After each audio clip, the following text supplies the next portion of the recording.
in our Georgian Student Loan Summit educational event. So just a little bit before I begin, my name is Tylisha Bowden. I am an MSW student who attends Georgia State, who will be graduating in May with my other two cohorts. They can go ahead and introduce themselves as well. My name is Tamika Howard. I also attend Georgia State University. I'm getting my master's in social work in May. Hi, my name is Audrey Flores. I also graduate in May with my master's of social work. Perfect. So we are just three hardworking ladies who is, wanting to have an impact. Student loans have definitely been a prevalent issue. It's been on the rise for many, many years, but during this pandemic, we've all experienced some things. And, as a cohort, we have decided to come together as a cohort or as a group and work with an organization known as Student Loan Justice Organization. And so for those who were here a little bit early, we were talking to Mr. Alan. He is the CEO of Student Loan Justice Organization. And so we have been working closely with him for the past year, almost, just being a social media advocate for him and his team.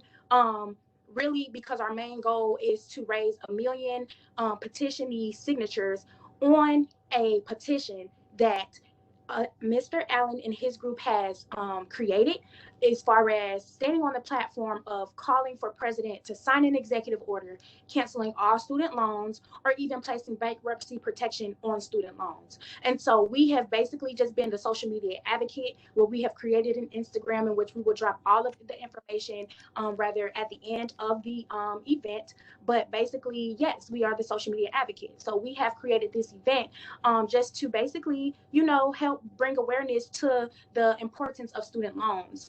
As millennials and as the younger generation are growing older, it's a time that we step in and we take over and we take charge in what we believe in. And so we're going to go ahead and get started. We're going to share some valuable information with you all, and we are very excited to share this with you. So thank you once again for being a part of this organization, and let's begin. Or this event. Let's begin. Okay, so there have been tons of policy passed regarding student loans, but we're just going to go over a few. The first is the HR 394, which is the COVID-19 Student Loan Relief Extension Act. And this bill would expand the current COVID-19 borrower relief provisions to all student loan borrowers. And the current relief includes payment and interest suspension. And this bill would also lengthen the period of relief until 30 days after the end of the national health emergency. The next we have HR 251, which is the Public Service Appreciation through Loan Forgiveness Act. And this bill would allow borrowers eligible for and enrolled in Public Service Loan Forgiveness Program to have a portion of their loans forgiven at different intervals, depending on the amount of eligibility monthly payments they've made. The borrower will have to be actively employed in an eligible job and receive forgiveness and receiving forgiveness and be employed at an eligible job with the payments that have been made. And they would still be eligible to have their loans fully forgiven under the program as it stands after 10 years. The next is the Ending Administration Garnishment Act of 2020, which I thought was very interesting. It was actually proposed by Senator Booker. This bill would suspend wage garnishment for those that have defaulted on their student loans and revise income-driven repayment plans, and require that if an individual's wages were improperly garnished, the Secretary of Education would pay the borrower back twice what they paid. The next one, which I thought was another interesting act, was the Rural Revitalization Now Act. And this bill would allow borrowers who live in rural locations for a minimum of 12 months forgiveness up to $50,000 in their student loans. So to receive the $50,000, the borrower would have to live in a rural area for 8 years. Qualifying areas are defined based on the population size and the population loss over the last decade. And lastly, we have the HR 8400, which is the Student Plus Loan Fairness and Responsibility Act. The bill would allow parents who have who have a borrower of the student loan, of the student plus loan on behalf of their student child to transfer the balance of the loan to the student borrower. The transfer would require that the loan be in good standing, and the student borrower must be at least 18 years of age and be able to demonstrate the ability to repay the loan, and having a written request of the transfer signed by the child and the parent and the lender. And more of this information can be found on NASFAA.org. So I know I've said quite a bit much, but you can follow that link at the bottom of the screen there, and it can tell you way more policies that there have been passed to help with student loans.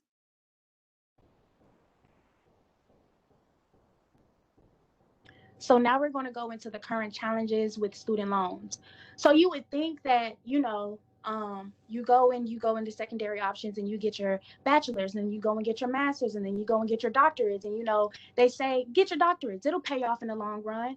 But when you realistically think about it, it's good in the long run because you're able to get job opportunities and a higher paying that, deserving. But at the same time, as you're going into the branching off into bachelor's, master's, and doctorates, you are still accumulating, those loans. So at the end of the day, it's still debt, And so we're going to go ahead and jump into some challenges, right? So of course, during the pandemic, a lot of people would say that they're not facing any challenges currently because loans have been deferred and they have been frozen right now due to the pandemic, right?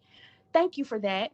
However, jobs have still been lost during the pandemic. So for those who don't have jobs, interest is still accumulating on those loans. Even though they have been deferred, what are those who are doing that do not have a job? How are they saving up money to end up paying for loans once their accounts are unfrozen, So that's just something to think about. That's definitely a challenge. People say, oh yeah, I'm good right now, I don't have to worry about it. But you do have to worry about it, because once the government takes a hold off of those loans, then what's the next step?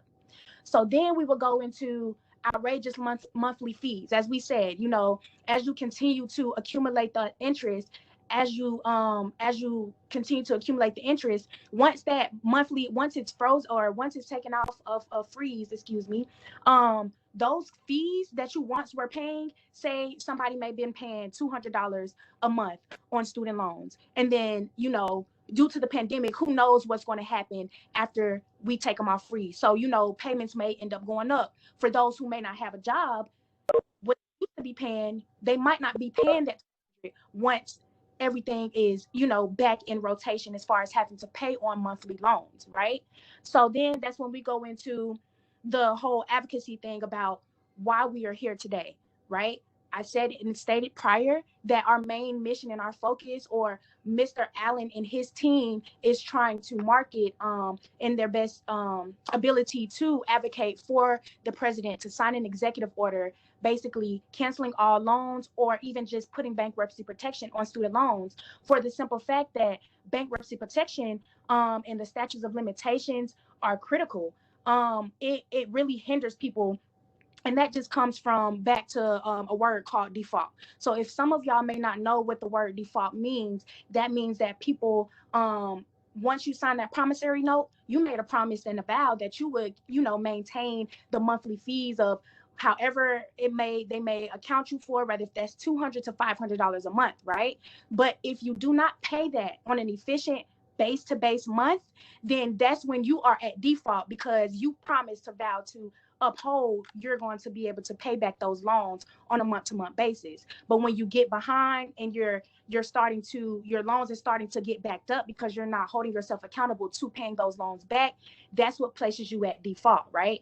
And so default rate, just basically being understanding, and that's why we're having this event today, because having that knowledge and understanding what loans that you should have, what loans are best beneficial to take out,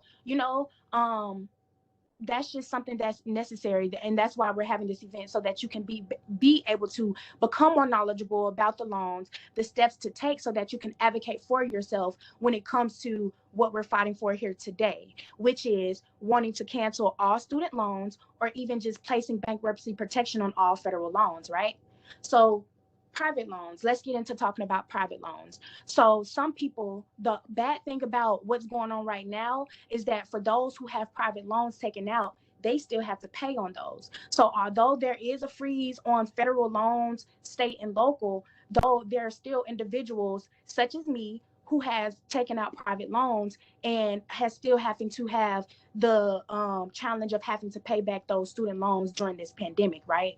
And so with certain people that reverse back to not having a job, how can they maintain those bills? How can they maintain paying back on private loans if they have no money coming in, right? But many people have lost their jobs. And even before the pandemic, there was about 80% of all borrowers who were never going to be able to even repay back their loans, right? Not paying back their loans can cause multiple challenges, such as garnished wages, debt collections, money withheld from your taxes, or even having to owe money on your taxes from not being able to pay back those loans. Never think that, oh, I didn't pay on the loans, they'll never get me. No, they're going to get you when it comes time to file your taxes, and then you owe money or money is taken out. Oh, what happened to the $5,000 I was supposed to get? The government went and got them because you were at default. You didn't pay back your loans in a consistent manner, right? So because we are here in Georgia, our main focus as a group is to advocate in the state of Georgia. And so we have been able to conduct some research, and that's when we came and stumbled upon Georgia being the top #1 state out of all 50 to have individuals in the state of Georgia owe more in student debt than the state budget. And that just, to me, that was mind blowing, because right now the state budget is at $48 billion, y'all. And y'all would be like, oh, that's a lot. But then when you look at the student loan debt and the money that we have accumulated as individuals in total, it's $82 billion. So that's twice as much as the state budget. How will Georgia be able to come back from that? That's something that we can think about. That's something to think about, right? And so, that's just what kind of current challenges that we are facing. And I think that something needs to be done in this matter. And I'm so glad that we have been able to stumble across Mr. Allen and his team, for the simple reason that we are facing these challenges right now, even during the pandemic.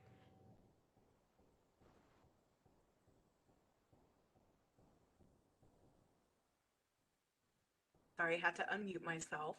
So now let's talk a little bit about Biden's loan proposal, right? We elected this guy. He made huge promises to us throughout his campaign trail about helping us out with student loans. So what is his proposal looking like? So first of all, Biden pledged to eliminate student loans for people who went to public colleges or HBCUs in their undergrad and earned less than $125,000 in student loan debt. Biden also pledged to return bankruptcy protection to all student loans, which would be extremely helpful for everybody. Tuition would also be debt-free, but only for those who attend a 2-year community college or also high-quality training programs. The Biden campaign, they argued that the 2 free years of college would help cut 4-year education in half, since students can transfer those 2-year credits to their 4-year university and complete their education that way. Also those in national or community service jobs, like we spoke about earlier, will, with the public service appreciation program, they would be able to have that loan forgiveness. And then also people who make more than $25,000 would direct pay only 5% of their discretionary income towards their loan, which is half of what the current amount is, which is 10%. And then those making $25,000 or less would not be expected to pay back the government in their loans, and their loans would also not build interest. And then also Dreamers would be eligible for a free 2-year education, and then they would also be eligible for financial aid. However, with them being eligible for financial aid, they would still have to meet the basic requirements that financial aid puts out. But if they meet those requirements, then they can qualify for financial aid.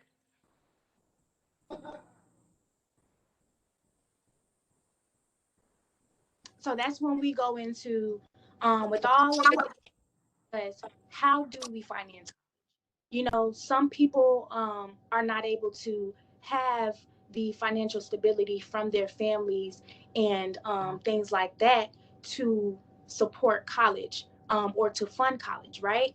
And so I just found it pretty ironic that as I was scrolling on this morning, considering that we have in our event right now, that there was a news article that stated that Student Loan Hero, according to them, that 34 borrowers could all have all of their direct federal loans, student federal loans erased, right? And then they say another 20% would have their balances cut in half if Biden goes through with the proposed student debt forgiveness program. So there's been his people has been on his back real heavily, because at first when Biden got in office, he made a promise that his first 100 days that he was going to try to get $10,000 eliminated from everybody with student loans federally, right? So he has been able to, take advantage and get some loans taken off of from individuals. But now the next step was, what about 50,000? 10,000 wasn't enough. So now they proposed $50,000. And then he was like, well, I think that's a little too extensive considering the fact that 10,000 is already enough, and I just think that 50,000 is pushing it. But why is 50,000 pushing it? People are 100,000 and more in debt. So to them, that's only going to eliminate half of their student debt, not even whole. So I just think that hopefully, with more details and updates to come, that President Biden can have it in his heart to just go ahead and eliminate and cancel all student loans. But in the meantime, I would like to go ahead and just give a little bit more information and share our thoughts, because as we were growing older, when we were in high school back at my time, there was no, oh, I think you should do this loan and that loan because this is better. We were all just taught, let's go ahead and fill out your FAFSA so that you can start applying for schools so you can get into a school. They didn't tell us to watch out for the loans. They didn't tell us to, let's try to get into school. Of course, grants and scholarships was the top charts and the top of discussion. But when I applied for scholarships that I didn't get, what was next? So now that brings me to grants and scholarships. It's free money out there, you guys. You may get turned down from one scholarship, but there's plenty of more out there. I would always say, for those who may not be in college currently, or for people who have kids that are going to college pretty soon, I would say this. There are scholarships that are offered at every school, whether if it's a technical school, whether if it's a four-year college or university. I say look into the scholarships that are offered there first, because the school will always have benefits for them. And there's websites, plenty of websites. You go to the financial aid website, the FAFSA.org, they will definitely have a lot of scholarship websites that you can go to and fill out for the benefit of your child. Work study jobs. I know a couple of work study jobs. If you're looking for a work study job, every college or university has a career service center. That career service center definitely helped me a lot, because I was able to build my resume. I was able to get planted into a job, which I worked at the bookstore. So I was making income. But then even if y'all are not familiar with CAs or RAs, those are work study jobs where you're basically just working in a dormitory as a supervisor, watching kids, making sure that they are safe, making sure that, traffic is moving smoothly and that they're in a curfew, the very easiest job that you can have. And my friend was able to do that, and her tuition was waived. So just considering the amount of debt relief that you can prevent just by getting a work study job and them being able to waive your tuition is definitely information that I wanted to share with you guys. Another thing, taking out federal loans if you haven't already. Federal loans, the good thing about them is that you don't have to pay back those federal loans until 6 months after you graduate, right? So you got 6 months, literally. I know it's kind of like, it's crunch time. I need to find a job within 6 months that can pay my loans back, right?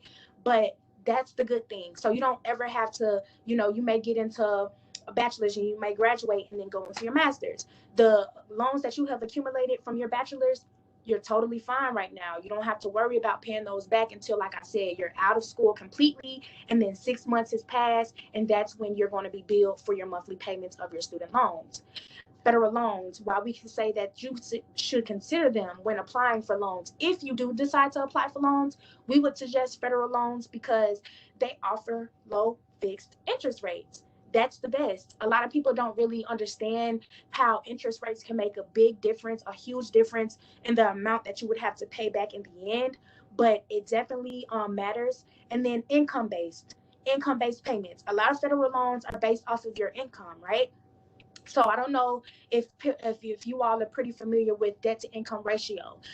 If you're not, you never want to get a job that is less than what you are in debt. So say if you have $50,000 in debt, you take a job for $30,000. That $20,000 gap is still going to make it challenging for you to be able to pay back your loans in an efficient manner because you're only making 20,000, but you have 50,000 in loans, right? So that means you rather have to pick up another job, or you have to find another job that's going to support that $50,000 in debt, or you have to just work a little bit harder than other people who may have a $60,000-$70,000 salary and their debt is $50,000, so they're able to play it back with no problem, right? And so that's just and then they also have flexible repayment plans. So that's just a little bit about how to finance college and why we would offer the suggestion of choosing federal loans over private loans.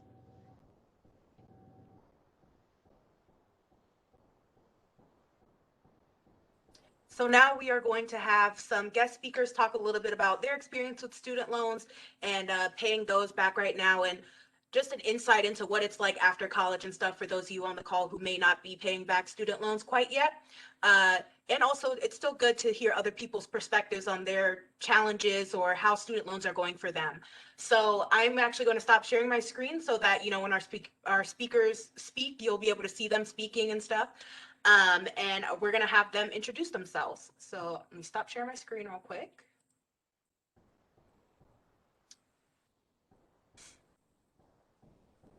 Okay, so if both of our presenters wouldn't mind just coming on and giving us your name, the school you graduated from, what you got your degree in, and what your current job is, and then a rough estimate of about how much you have in student loan debt right now. And of course, if you need me to repeat any of that, just let me know.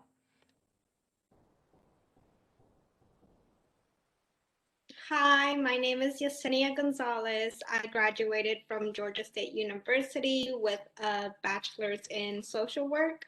I'm currently a claims adjuster for insurance, and my rough estimate of student loan debt is around $29,500.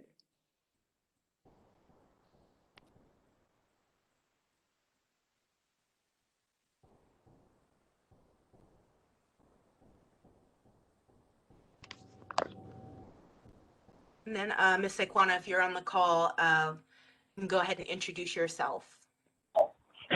Yes, I am on the call. Good afternoon. My name is Saquana Miller Stevenson. I graduated with an associate degree from a technical school where I did not have to take out a student loan, fortunately. I then transferred to a four-year university and took out a student loan and went on to graduate school and took out a student loan. Right now, my student loan is roughly about $35,000. I got my undergraduate degree in biology and my master's in nutrition. Thank you guys so much for introducing yourselves and sharing that little bit of information about you guys. So, each of you, do you guys have private or federal loans, or maybe a mix of both? So I have federal loans. I too have federal loans. And then, how old were you both when you started school? I was 18. I was 17 when I started college. However, I don't think I took out my first loan until I was maybe 19 or 20.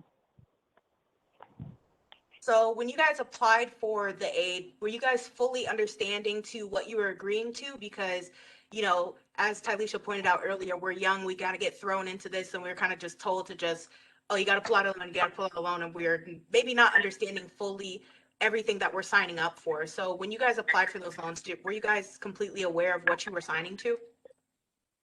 No, not at all. And I agree with her. I was not fully understanding exactly what it is I was agreeing to. If I may elaborate for a minute, I currently work in the public health field and requested student loan forgiveness. I was told that that was one of the areas that would make me eligible to get student loan forgiveness. And so I went through the application, went through the paperwork, had my health director sign off on everything. And I was actually in the process of paying that loan monthly, having it drafted out of my account.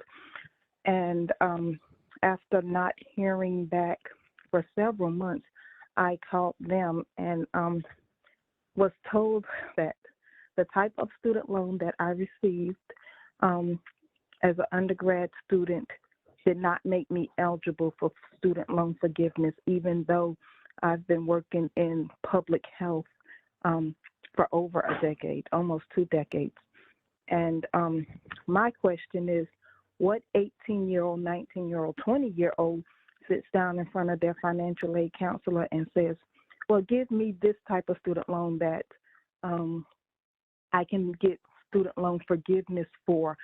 When you're 19 and 20, that's the last thing on your mind. You're thinking about, how am I going to pay for this education? How am I going to pay for this degree that I want to get the job that I need? And sadly, the information and the resources are just not there. What kind of loan was that you pulled out? Because it's a type of federal loan that's just not covered under the program? It was actually a South Carolina student loan, and if I'm understanding correctly, that is what that's the largest loan corporation in South Carolina that provides loans for state-supported schools, or at least HBCUs. And I'm not really sure. I just wanted to make sure that, after I graduated, I got them, I got them consolidated, but they were always with the same company.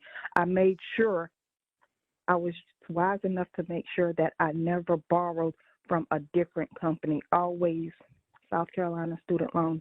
And so when I graduated, it wasn't hard to consolidate those loans because they were all from the same company. But still, even working in public health, I was told, I wasn't eligible for that loan. And in undergrad, as an undergrad student, I knew that teachers were eligible for different loans that they wouldn't have to pay back. I can only speak for myself, but that was all that I was aware of until I graduated and started working in public health. And I was told that, there are programs out there that could forgive your student loan debt, but it wasn't the case.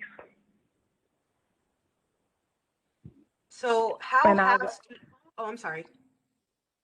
I was going to also say I'm in that boat with a lot of people that are employed where I'm employed at in the public health sector, and we all have this conversation regularly. We work in public health. We serve the public. We don't have this really high salary. We have good benefits, but we don't have this really high salary. So, student loans is, on the back burner when it comes to, paying bills. We're just surviving. And that actually leads us into our next question, which is, again, I understand that right now, things are kind of on hold when it comes to federal loans because of the pandemic and all, but generally, how have being able to pay back your student loans affected you since leaving school?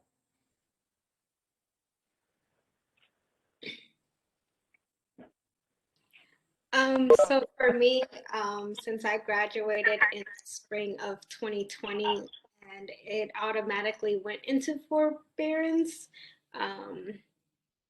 it hasn't been stressful paying it off. However, it is something that's in the back of my mind, kind of like a ticking time bomb. Like it's gonna start accumulating at one point. Right now I'm okay, but kind of like what you guys said, like it's not gonna be okay if I don't have a job. I mean, right now I do have a job, but I don't know.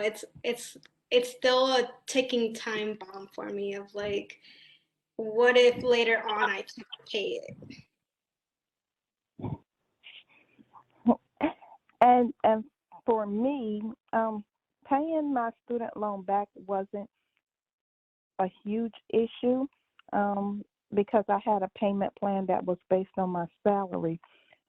However, before I could pay off my entire student loan, my daughter went off to college, and she had lots of scholarships, but she did not have enough money to pay for everything. So I took out a Parent Plus loan, and that loan does not come with any assistance. Once you apply for and receive that federal assistance and your child graduates or is no longer enrolled in school, in my case, she graduated, then there is no assistance. There is no payment plans based on your income.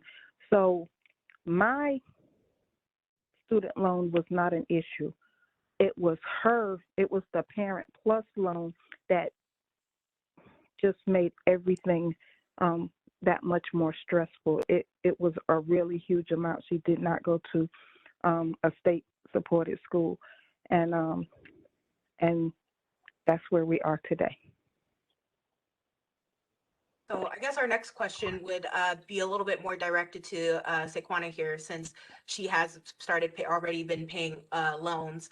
So have you been able to keep up with the loan payments and stay in good standing, especially with that Parent Plus loan that you just spoke about that doesn't have that payment plan worked out like your own loans do?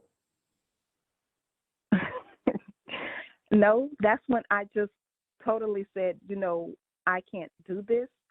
I need some help with that, and they offered to still make some changes to my payment arrangements, but her payment was triple what my payment was each month, and so even now, it's still a hardship. And we're both the loan is in deferment right now, but when the deferment is over, then we're going to be back to, how are we going to pay this huge bill every month? I'm not sure if you guys are seeing in the chat, but we are having a little bit of an active conversation in there as well. And Heather said, I became a teacher like my grandparents and my aunts and uncles. I had hoped for the PSLF forgiveness would make it possible for me to pay off the loans. My parents still have $100K in student loan debt between them, so I had to take out loans if I wanted to go to college. Now my husband and I, he's a teacher as well, have $97,000 in student loan debt.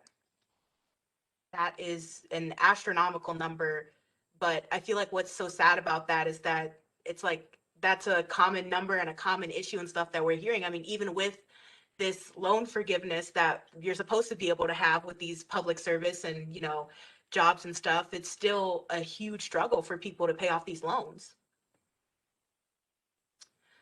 And thank you so much, Heather, for sharing that in the chat as well. So our next question is, has your loan agency been helpful when it comes to providing information about your payment options? So the website that I make payments to, it does have a lot of useful information. However, it's kind of all over the place, so it kind of stresses me out to even look at it, but it does have a lot of useful information that one day I hope to be able to read and understand. Kind of makes you wonder if they're making it confusing on purpose, huh?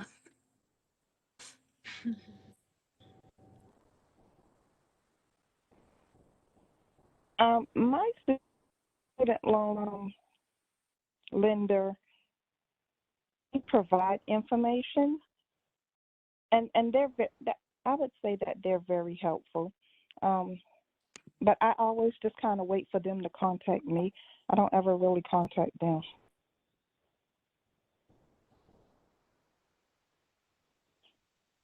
So if any, how much has your loan increased due to interest?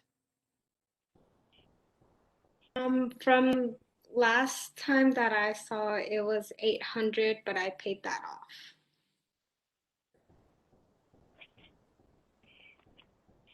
And I'm not really sure.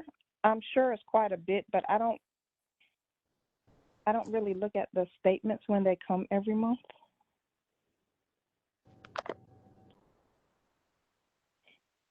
And I see here in the chat too, Heather, she's saying that her loans were transferred, and then they gave her a lot of misleading information over the years, and she lost out on that forgiveness, which is very sad and an awful thing that happened. And then that her loan is nearly doubled. She was advised against consolidating, actually, and she only graduated in 2017, which, I mean, relatively speaking, wasn't that long ago either. And then how much has the recent COVID student loan relief bill benefited you guys?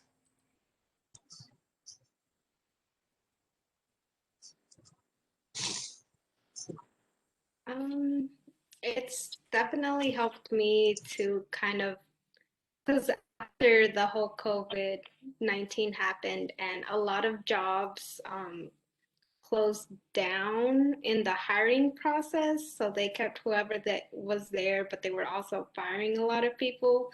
So nobody was really getting hired during that time.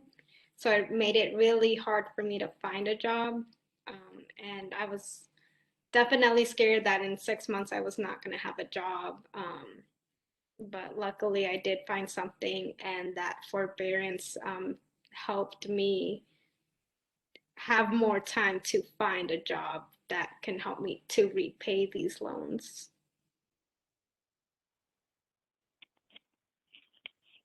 And me, it gave me time to breathe a little bit, to not have to deal with harassing phone calls and constant emails.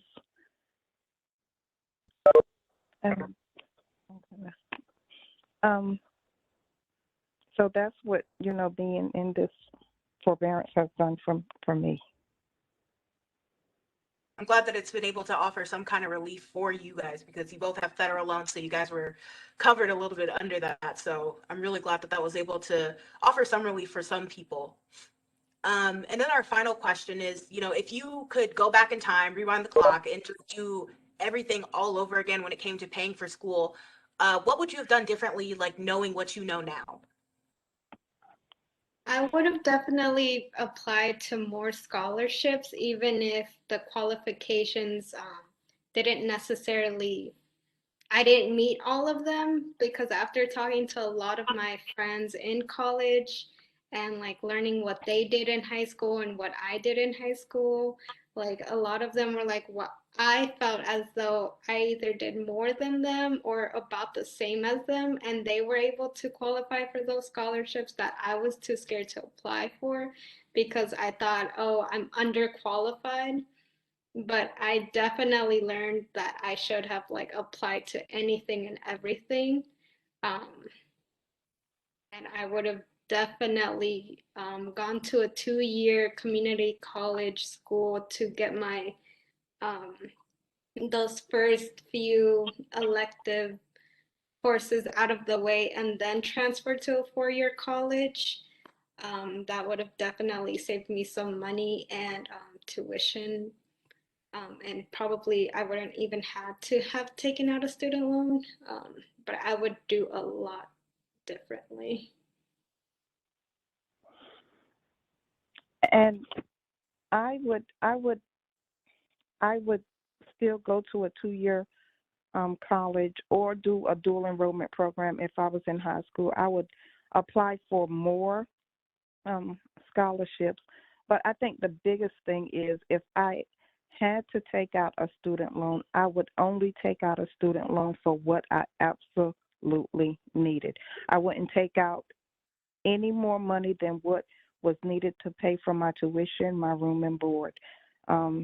I would not expect a refund and just try to live off of work study or, what I was given by my mom or church members or whomever else. I just would have tried to lived beneath my means. Well, I was living, beneath my means then, but I was knew like we were going to get a refund, and you just kind of don't spend wisely when you have this extra money. So that's what I would do different.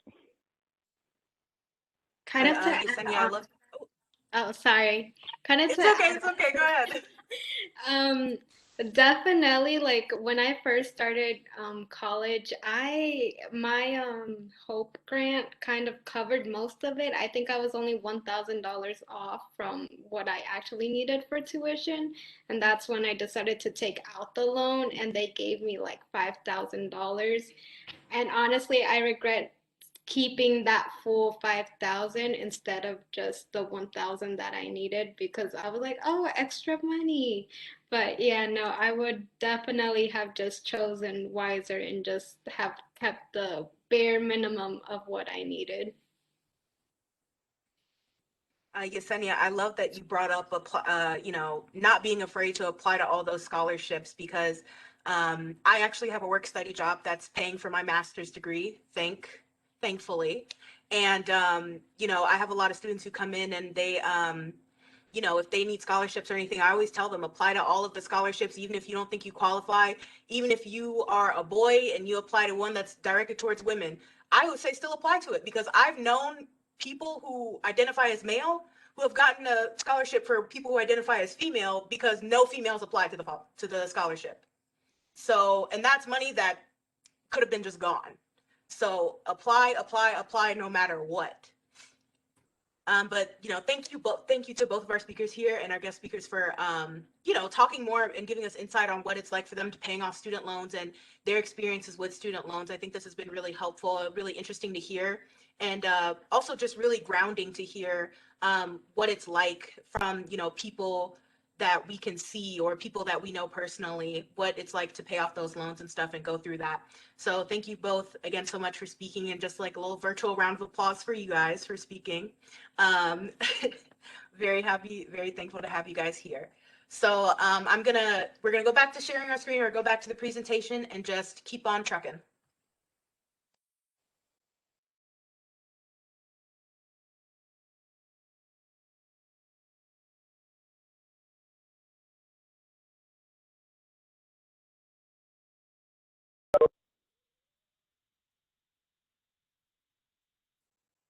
So now we are going to have Mr. Allen speak some more about how, as individuals, we can advocate more for student loan forgiveness.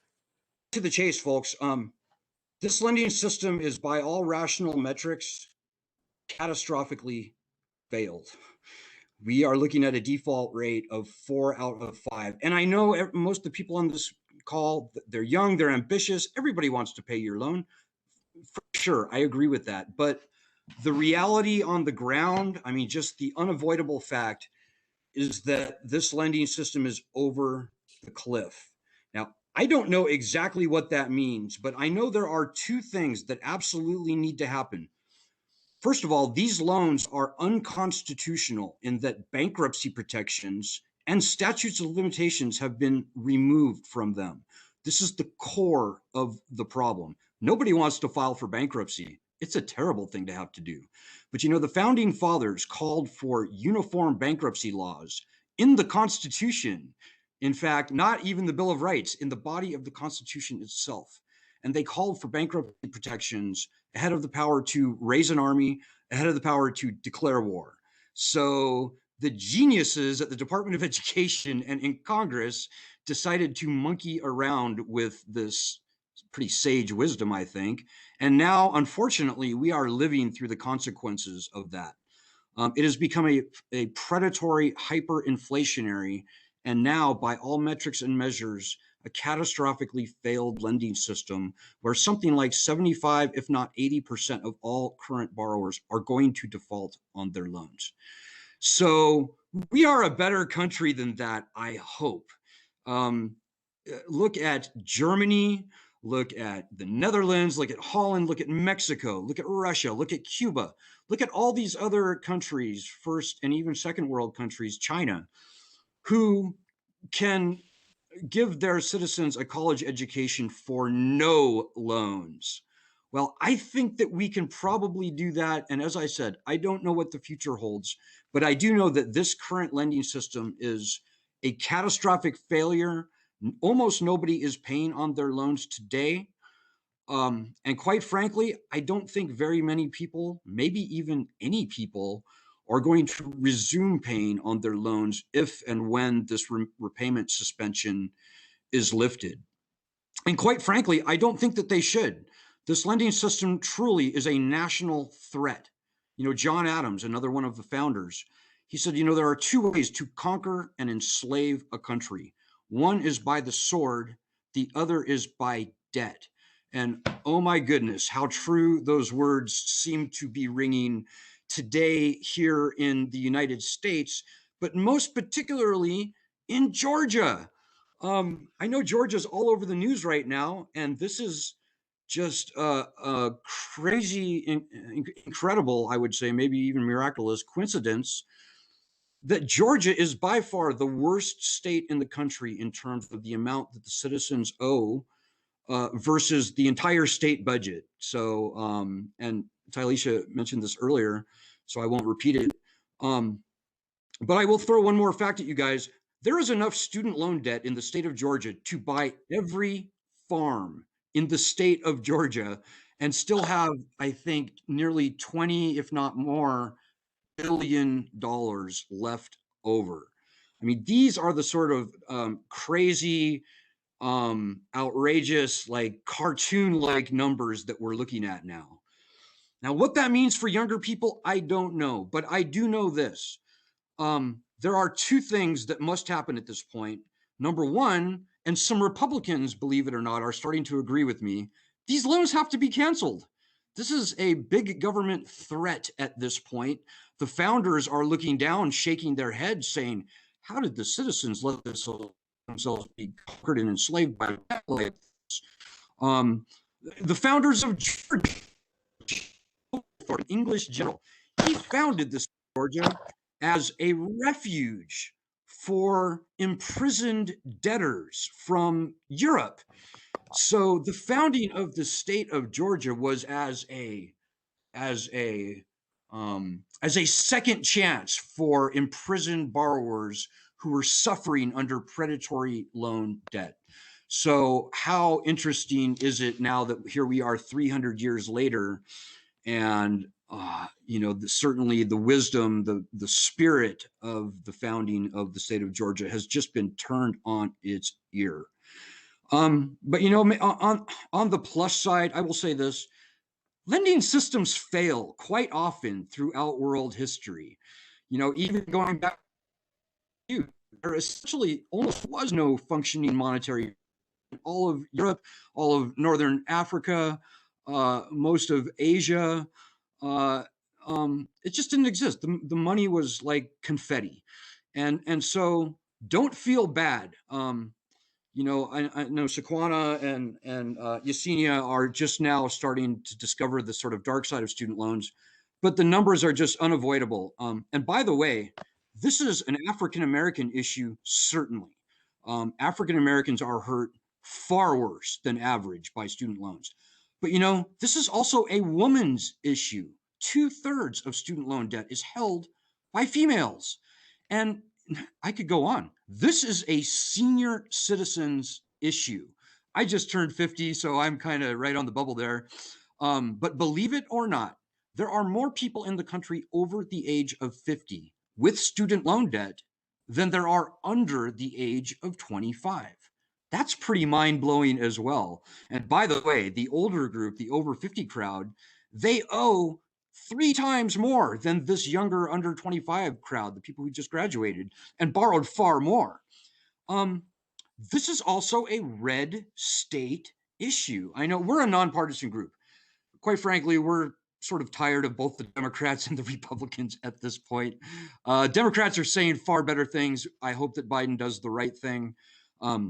But historically, the Republicans have tended to oppose returning consumer protections to student loans, and even now today tend to oppose loan cancellation. But I'm telling you, this is a red state issue. Of the 18 or 19 states that owe more than their entire state budget, 13, if not 14 of them voted for Donald Trump in 2016. So we're talking Georgia's number one, South Carolina, Florida, North Carolina, Alabama, Tennessee, Indiana, Texas, Missouri. These are red states, and the people in these red states are being hurt far worse. 55% of them, by my best estimates, are either Republicans or independent.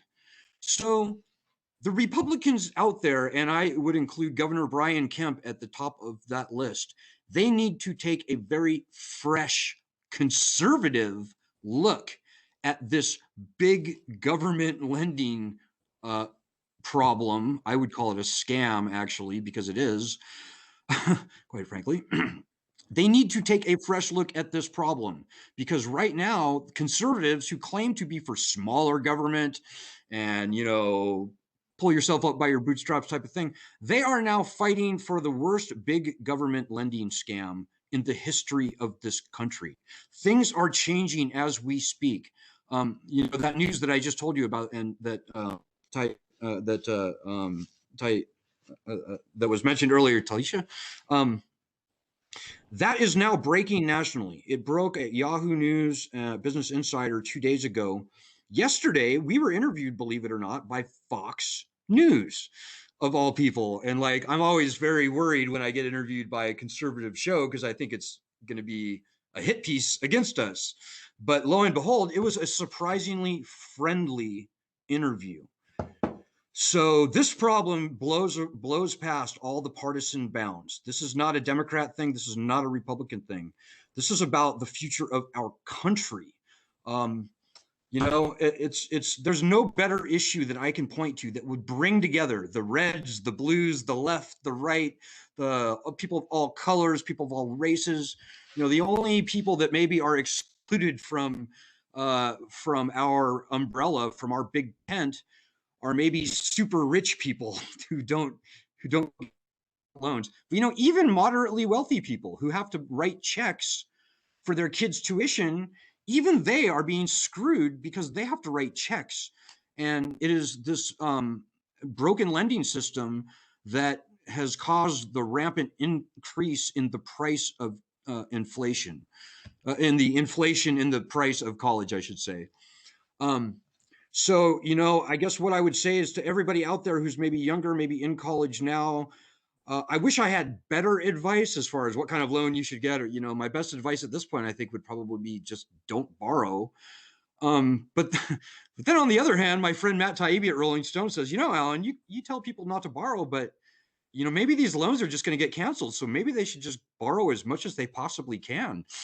And so I'm not you want to gamble like that, you know? No. You know, this could have a good end where Joe Biden, or maybe the governors, Governor Kemp, Governor DeSantis, the governor of all those states that I just mentioned, they rise up and say, enough is enough. Mr. President, cancel these loans. I could see that happening. That's what we're fighting for. I hope it happens.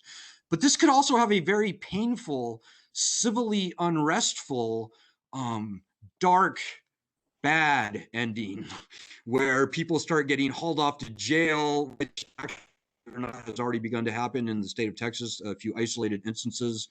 You know, the student loan powers that be that really like this lending system in Washington, D.C., you know, they could really pull out their muscle and flex their muscle and really turn this country into sort of a slave state. And, you know, I don't use these terms flippantly. When I talk about slavery or indentured servitude, I really am not exaggerating, guys. This is a moment in history that we are all a part of.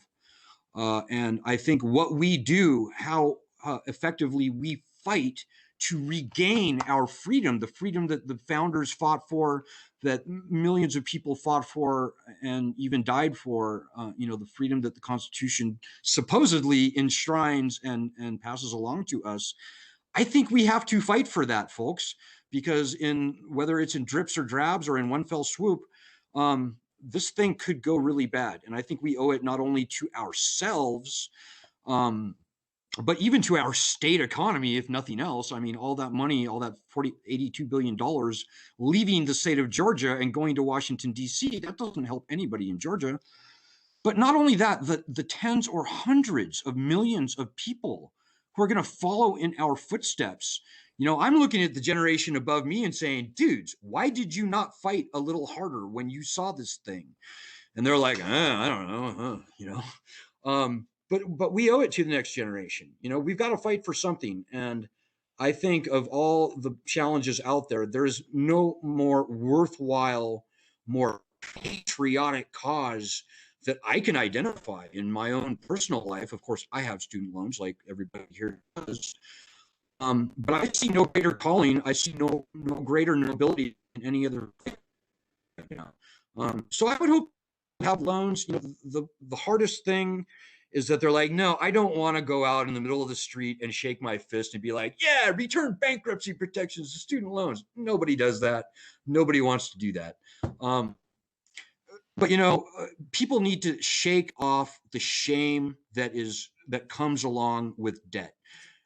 As John Adams said, the easiest way to conquer a country is through debt. And that's always been true, probably going back to ancient Greece. Well, people out there need to realize not only do you not have to suffer in silence, we don't have to put up with this. This is nonsense. The founding fathers are looking down right now saying, how did our citizens get so weak? Why are they putting up with this nonsense from Washington, D.C.? And I can only hope that as the days and months of this pandemic come to a close, people will finally take a very fresh look at this whole entire problem, and that will realize, yeah, we're a better country than this. We don't need to enslave ourselves by debt for the sin or the crime of pursuing college education. It's time, quite frankly, I think, for a jubilee. And whether Joe Biden does that willingly or maybe not so willingly, quite frankly, I think it is the unavoidable reality. But as I said, it could go good, it could go bad. Let's fight for that good outcome. Don't be ashamed. Don't be afraid. And I think together, maybe even with Republicans, across the party lines, I think that we will solve this problem and we'll be a far better nation for it. Yep. And like Alan said, don't be afraid to speak out. Don't be afraid to talk about it. Don't be afraid to talk about it with your family members, even if they are of a different party affiliation or whatever the case may be. This is an issue that affects all of us. Even if you personally don't have student loan debt, it affects our economy. It affects businesses. It affects everything. And this is an issue that all of us need to fight for and we need to come together for. Again, if you have any quick questions or anything that you'd like to ask, or any quick thing that anybody in the call on the WebEx meeting would like to say real quick, because I saw briefly, there was some good conversation happening in the chat, but if you have any other suggestions, tips, questions, feel free. We've got a couple of minutes to go ahead and just let that out if you want to. Sure, I will. Hi, everyone. This is Heather.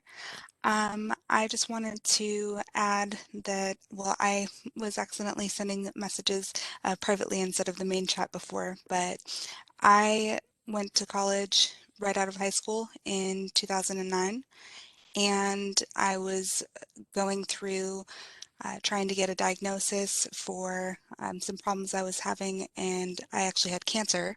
So I had to stop school for a while, and eventually I decided to go back because I realized that I couldn't afford to live on minimum wage, and I wanted to have a family.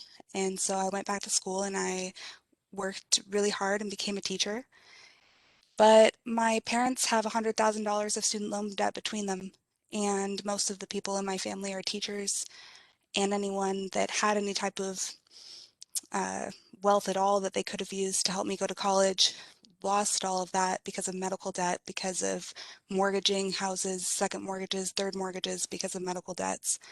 And my dad lost our house when I was in 5th grade because of the housing crisis back in the early 2000s.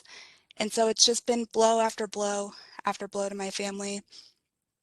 And now I've been out of college for 4 years, and I have $70,000 in student loan debt.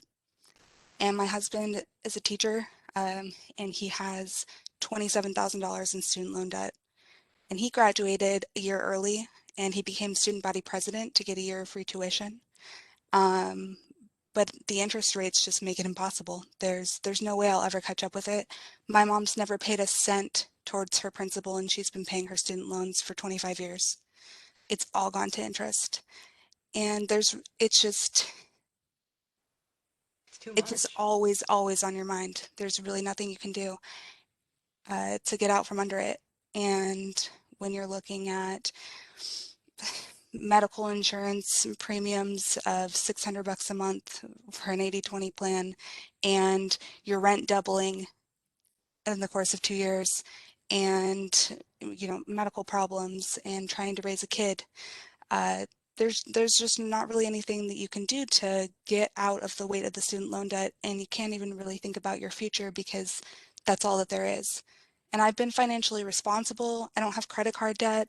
I don't have a car loan to pay off, but I can't buy a home or save for retirement or think about sending my daughter to like top school. She's a really smart kid. She could get into one, but that's not even something that I can think about for her because I could never afford that. I could never afford to have a Parent Plus loan and be in that kind of situation. Like there's nothing that we could do. And right now I live abroad.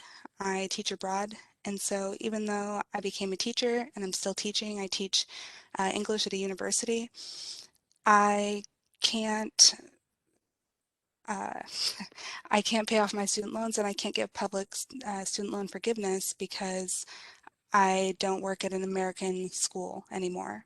But when I did, I was given a lot of really bad advice from my loan servicer, and I won't name them right now, but everyone gets bad advice from their loan servicers. It doesn't really matter which one. And I lost out on a lot of different opportunities to have forgiveness for the years that I did teach. And a lot of my student loan debt is from the tuition that I paid to be a student teacher because it's the only internship in America where the intern pays instead of being paid. So I just have a lot of regrets about going to school, and they make me really sad because I was so passionate about this profession and about being able to help people and teach people. And I teach people all the time. I tutor people in English and in French and math, and my friends always call me first to help teach them something. I love to teach. I love to teach kids and people of all ages to read and to learn English. And it's really frustrating that I can't continue on in this profession because this profession has abandoned me. The Department of Education has abandoned me. So sorry to vent all that out. It just kind of came out when you asked for questions, but I just wanted to tell you a little bit about how much it can balloon and how it just really feels like we're trapped. Oh yeah, thank you for sharing because I feel like we don't hear those stories enough, those things enough, and I don't think people realize that maybe not your exact situation play by play, but things that you've experienced, other people are experiencing as well. It's not an isolated situation. This is far too common and affects way too many people. Well, I think Heather's story is really, it's more the rule than the exception. I don't mean her particular details, which are just incredibly interesting to me. But the numbers don't, folks, statistically speaking, something like 30, if not 35% of all borrowers had already defaulted on their loans as of, before the pandemic. 80% are going to default on their loans. And remember, the class of today is borrowing triple what was being lent, say 15 years ago. And so if there's any comfort in misery with company, I guess misery loves company is what I'm trying to say. I hope that our group and I hope this discussion is a little bit cathartic for others, because really this is a lending system that we've never seen before. And the most important thing is that it's not our fault. I mean, right? It's a good thing to go to college generally, I think, for most people, certainly for Heather. I think there's nothing but good things to say about people who aspire to public service, like I think Heather does. And in decades past, that's the way this country worked, right? You could show up at a hospital and within a couple months, without going to college or anything, you'd be a nurse. Well, today you have to go to college and borrow all this money to do it. And it's just ridiculous. You know, Heather mentioned the interest.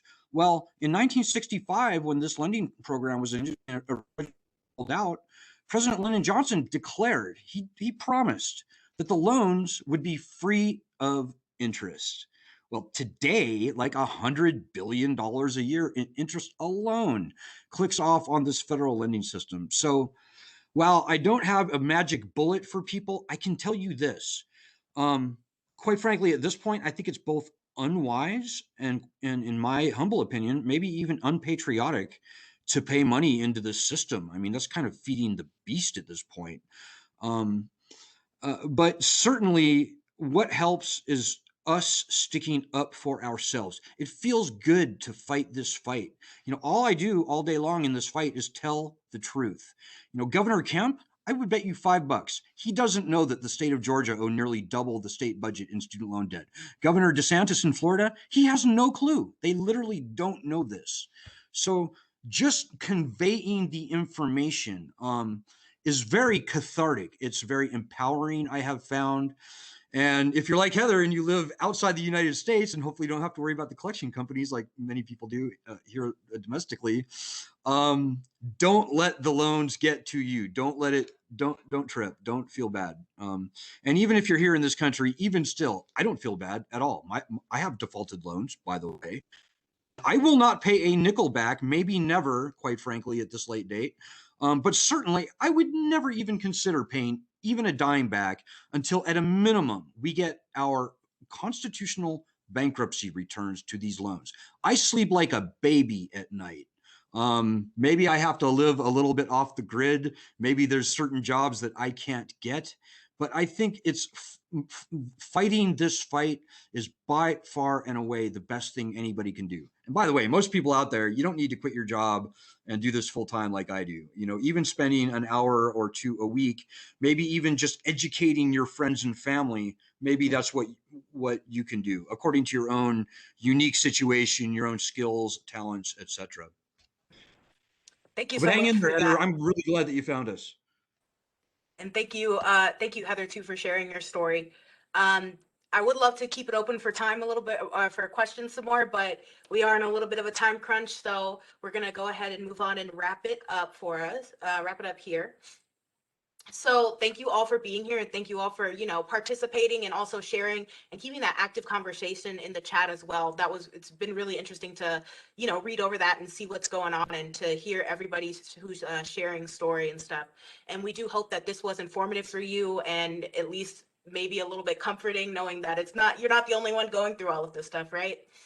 So be sure to follow us on social media. Our social media handles are up there. And also check out our website, a whole bunch of articles and great information up there.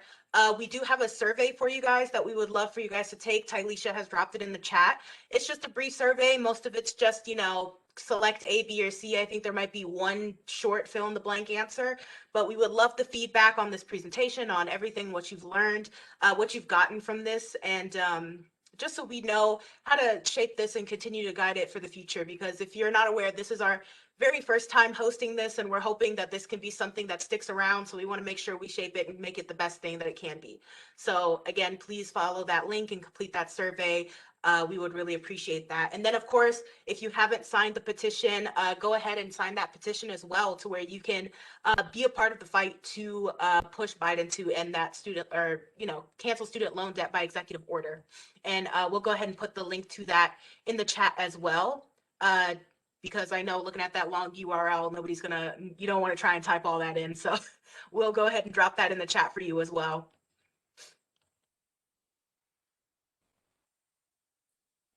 Oh, wait. Sorry, I didn't send it to everybody. Okay, there it is. But thank you guys so much for attending again. And, you know, we do hope that you guys stay involved and keep advocating for student loan forgiveness. So much for attending. Yeah, thanks everybody. And by the way, it's Thank change.org/cancel student loans. Have this event next week for anybody who would like to attend again, or invite your friends and family. And y'all have a great evening.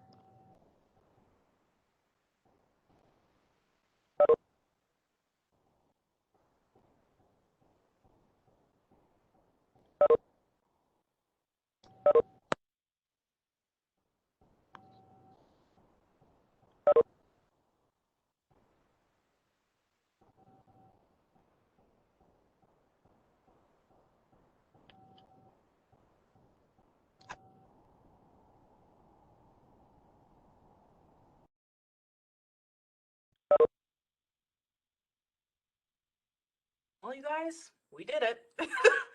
I think it went well overall. I was surprised we used up pretty much all of the time, but I'm glad we Me allotted too. that much time It was because really Right. good. I was hoping conversations would get good, and I'm glad that they did. Yeah, Right. especially in the chat. I was trying to keep up with it as much as I could, but it was really good. Heather was on it, whoever she is. It was a well-needed event for her. I copy and pasted all of those links that she put in there too. So the next one that we have, I can say, hey, this is where, click this link. You know what I mean? Oh. We had some good stuff going on. Right. Hopefully, people Okay. take that survey because we could use that feedback. Yeah, Right. it's really Especially. good. Hallen, excuse me, Alan, how did it look on your end for you as somebody, viewing? I think he's muted. If I don't know if he's talking or if he hung up.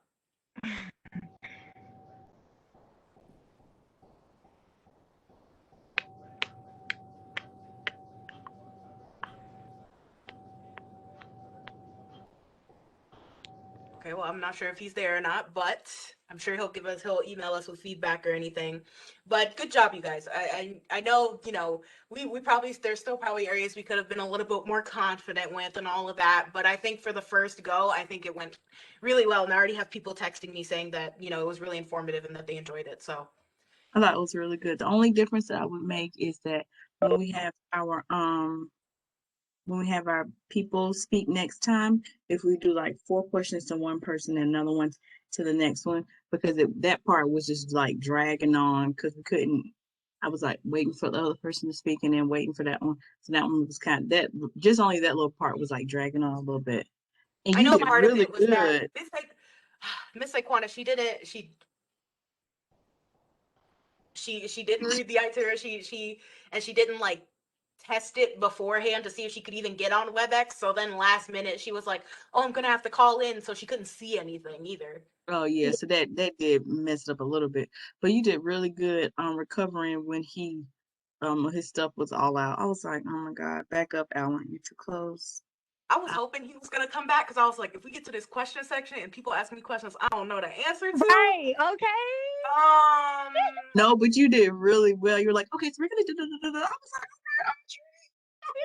I'm trying to put my piercing back out because, oh my God. it hurt. Like this whole time, I felt like I've had a runny nose because I flipped my piercing back up to be professional. Did you flip it back down? I can't see it. I've tried. It hurts. Okay. I don't know if I can. I might get to go. I put my part in the skills paper. Okay, good. Oh. I need to go through it and read everything. Oh my gosh, yeah, I'm not gonna be able. I'm gonna have to go in the mirror and like really look at it and flip it down. I gotta get a workout in before I start any other. I just need to relieve my mind. Oh yeah, no, do what you got to do to take a little bit of stress relief, whatever, Yeah. Are you gonna, or which email did you connect that survey to? Did you connect it to the student loan justice Gmail? It's to my Google email. So I'll be able to get all of the responses and feedback. So I'll keep y'all updated on what's going on, make screenshots. And then if I need to, like if we need it for the paper, I think Google Docs do graphs as well, where I could just copy and paste the graphs based upon the weighted answers. Like, because they got definitely, like, I don't know.